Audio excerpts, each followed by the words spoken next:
Hello everyone, welcome to The Lit Show. I'm your host, Jeremy Fee. It's my 2-year BookTube anniversary. I'm so excited. The first year that I was on BookTube, I spent about 11 months making a video every day. Granted, there were a couple periods where I didn't make a video for about a week or so, but about 11 months of a video every day. I have no idea how I did it, and I greatly admire those of you out there with YouTube channels who constantly produce content. But after 11 months, I just couldn't do it anymore, which is where I shifted gears. I rebranded and became The Lit Show. Now I've been doing The Lit Show for a year. Granted, a year should be 53 videos because it would be one video a week for 53 weeks, but I have to admit, I took a few weeks off here and there, and then I've tried to catch up. Lately, I've been doing 2 videos a week on a lot of weeks, so I can get that number back up there. But isn't 50 a great round number? Lit Show number 50 to celebrate 1 year of The Lit Show, 2 years on BookTube. What an awesome journey it's been. Thank you all so much. I appreciate all the community support. I appreciate everyone out there who's watching the videos, especially the people who interact, clicking the like button, putting comments down below. It's really the comments, the community interaction that I love the most with BookTube, AuthorTube, HorrorTube, all the stuff. I really feel like I have made some friends along the way, and that just makes me want to keep interacting with the community. I felt very lucky, very honored when I put out my poetry book. There have been a lot of people who've actually read my poetry book, people who've made videos about it. Recently, there was even a video in which Sam from The Greener Side of Sam turned one of my poems into a song. That was amazing. There have also been several YouTubers, BookTubers, who have read my poetry in some of their Poetry Thursday videos, and that's awesome. I really appreciate that as well. I've also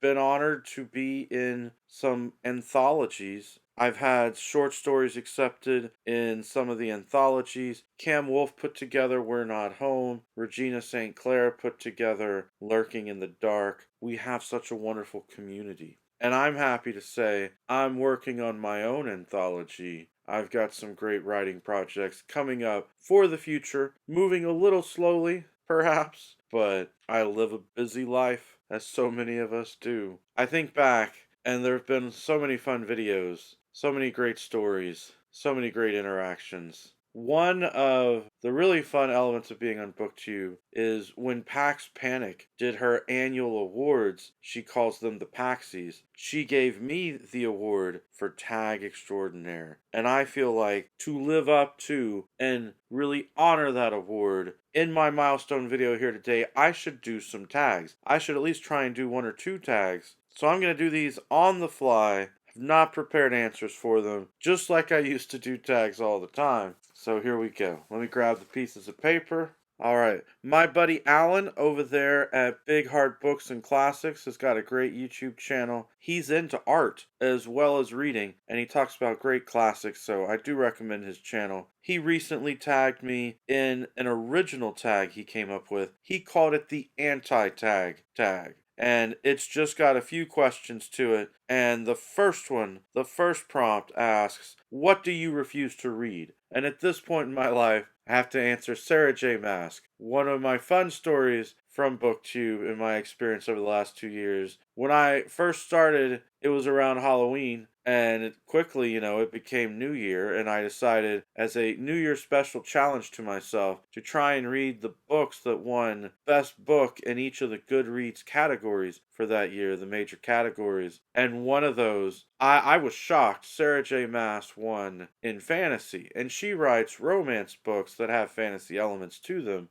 I am not a fan. I have nothing personally against Sarah J. Maas. I'm just not a huge fan of the writing. And I was very upset when I read the book because it made me think about how those contests on Goodreads feel more like a popularity contest, not necessarily the best quality literature in each of the categories. So I was very disappointed. I even struggled just figuring out the title of the book because it was the first in a series. And the way the publishers create book covers now, I mean, sometimes they just put the words out of order and you have to try and figure out the title. And other times, if it's a series, trying to figure out which is the title of the book, which is the title of the series. There are even some books where, depending on the author's name, it might not even be clear which is the title of the book, which is the name of the author. But I don't want to read any more Sarah J. Maas books after reading that one. I just did not like the writing or the way the story was told. Number 2, a food you hate. The food that I hate the most is a sweet potato, and I love potatoes. Potatoes are my absolute favorite food, really. Lord of the Rings teaches you so much about potatoes. You've got Sam's little sayings, all the different ways you can cook potatoes. But the sweet potato is a lie. Do not fall for this lie. It is a yam. They just took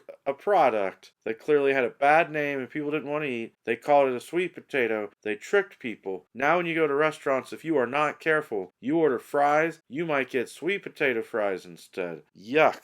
They also taste different. They don't taste like potatoes. I don't get it. And I apologize to those of you who like sweet potatoes. It's just not my thing. Number 3, audiobooks ? I love audiobooks. Quite frankly, one issue that BookTube needs to move on from. People need to stop making a big deal out of this. People need to stop questioning it. Audiobooks are books. Listening to audiobooks, you take in the story. It counts as reading. Number 4, graphic novels ?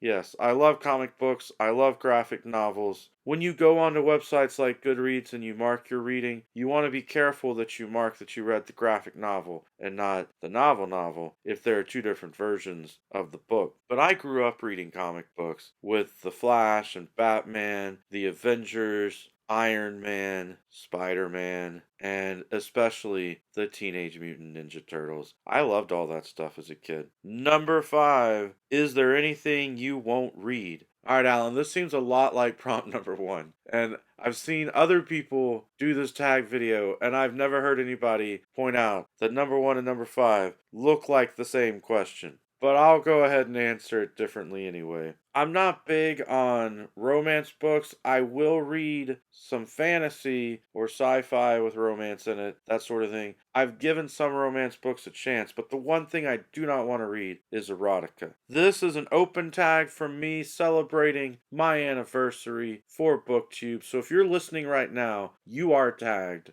if you want to do this tag. Up next, I'll give a second tag a try. Why not? This is the Are You In or Out tag. I was tagged by Alan once again. The original is from Rick McDonald, the spinmaster, who does the YouTube spins, and now has been on hiatus. But I hope he'll come back someday and we'll get another BookTube spin from him. The original instructions are for you to go through this list of 25 tropes or techniques, qualities of books, activities, say whether you are in or out, as in do you like them or not. For the ease of language, I'm just going to say yes or no, because I just think that that's easier. Now technically the instructions say you can change the prompts, you don't have to use all of them, or you can just use the list provided in the original. So here we go, the 25 original prompts. Number 1, reading the last page first. No, I would never do that. I grew up with a really good friend who liked to do that with books. My brain just cannot comprehend. I don't want that information. Number 2, enemies to lovers. Yes, I like how relationship dynamics can change in a book. I really like character development. I think that that's fun. Number 3, dream sequences. I'm gonna say yes, but in hopes that they are done well. When they are done well, they can serve the story well. When they're done poorly, no, it's not fun. Number 4, love triangles. Yes, I'm a huge fan of Star Wars. Sadly, that one involves some incest, but love triangles can be very interesting. I know a lot of people get tired of them. I don't. Number 5, cracked spines. For me, yes, it's okay. I feel like it's unavoidable. I just can't always be as careful with books as I want to be. Number 6, back to my small town. Yes, I do like the trope of a character returning home after growing up or going out into the world. I think that's fun. It shows how people change and how there are differences. Number 7, monsters are regular people. Yes, that can be a very psychological aspect to add into a book. Number 8, no paragraph breaks. No, I do need paragraph breaks. Sometimes looking at classic books, older books that are free online, copyright, perfectly legal to get, sometimes the formatting is bad when you download those free ebooks, and it can be torture to try and read them. Number 9, multi-generational sagas. Yes, I absolutely love historical fiction and multi-generational stories. Number 10, rereading. Yes, but I don't do it as often as I want to because there are so many more amazing books out there that I want to read. Number 11, artificial intelligence. Yes, I find it fascinating thinking about the future technology, future society, and interactions. I love science fiction. Number 12, drop caps. They're alright. I'll say sure. Number 13, happy endings. Yes, but it's not a requirement. Especially in a trilogy, I like the middle book, similar to the original Star Wars trilogy, to end with the characters in a difficult situation. Cliffhanger, danger, sadness. That can be fun when you know there's another book coming out that's going to resolve it. Number 14, plot points that only have coverage at the end. That can be a struggle, but yes, it can work out fine. Number 15, detailed magic systems. Yes, I am good either way. I like it with things like Lord of the Rings that have magic that's never really explained and just kind of happens. And I also like books like Brandon Sanderson's books where you get almost a scientific system and you get a good sense of the rules as long as they play by those rules. It can be annoying when they set up the rules, make it clear that things happen a certain way, and then suddenly the end of the book relies on those rules not working or being broken in ways that you're not expecting. Number 16, classic fantasy races. Yes, I am a huge fan of elves, dwarves, gnomes, fairies, all that good stuff in fantasy literature. Number 17, unreliable narrators. Yes, I love it. Authors put in clues, there's foreshadowing, you should be able to figure it out somehow, and that gives you all the more to think about with the story. Number 18, evil protagonist. Yes, it can be done well. Number 19, the chosen one. While the chosen one is overdone, we've had too many stories come out with chosen ones. I'm still okay with it in general, though I would prefer not to have a chosen one trope in a story, but I'm okay with it. Number 20, when the protagonist dies. It's okay at the end of a book. I'm not a huge fan of the protagonist dying a third of the way or halfway through the book and then it completely shifting to another character point of view that you're not expecting. But it can work. Number 21, really long chapters. I'm alright with that. I mean, I read for however long I read and take a break and come back to reading later. I'm not the type of person where I try and read just a chapter at a time and then stop reading, or that I feel like I have to stop at the end of a chapter. Number 22, French flaps. I don't care about them. I don't need them, but it's not going to stop me from buying a book. Number 23, deckled edges. Again, I don't need the fancy stuff, but if it's an inexpensive purchase and it's already a part of it, it's perfectly fine. Number 24, signed copies by the author. That is awesome. I love that. But again, if it's going to be too expensive, I'm not going to go out of my way to get it. Number 25, dog-earing pages. No. No, no, no. This is a clear no from me. I love bookmarks. I use bookmarks all the time, and I try and keep sticky notes handy. If somehow I can't grab a bookmark easily, I put sticky notes in. Please do not dog-ear your books. You might think, oh, it's just my book. It doesn't hurt anyone else. But someday, you might resell that. You might give it to someone. Don't want to sound morbid, but someday you're going to die. Those books are going to fall in the hands of other people. Please do not dog-ear the pages.